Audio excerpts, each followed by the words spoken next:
ನಿನ್ನೆ ಮಧ್ಯಪ್ರದೇಶದ ಏನು ಟ್ರೈಬಲ್ ಮಂತ್ರಿಗಳಾದಂತಹ ವಿಜಯ್ ಕನ್ವರ್ ಶಾ ಇವರು ನಮ್ಮ ಗೋಕಾಕದ ಹೆಮ್ಮೆಯ ಸೊಸೆ, ಭಾರತದ ಒಂದು ಹೆಮ್ಮೆಯ ಸುಪುತ್ರಿ ಮತ್ತು ನಿಮ್ಮೆಲ್ಲರ ಸಹೋದರಿಯಾದಂತಹ ಕರ್ನಲ್ ಸೋಫಿಯಾ ಕುರೇಶಿಯ ಕುರಿತು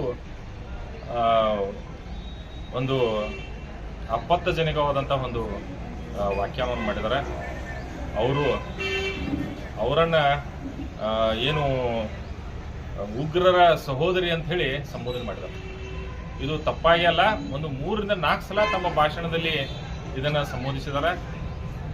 ಇದು ಸಂವಿಧಾನಿಕವಾಗಿ ಒಂದು ಮುಖ್ಯ ಒಂದು ಸ್ಥಳದಲ್ಲಿರುವಂತಹ ಕನ್ವರ್ ಶಾ ಅವರು ಇಂಥವನ್ನ ವ್ಯಾಖ್ಯಾನ ಮಾಡಿದ್ದು ಅತಿ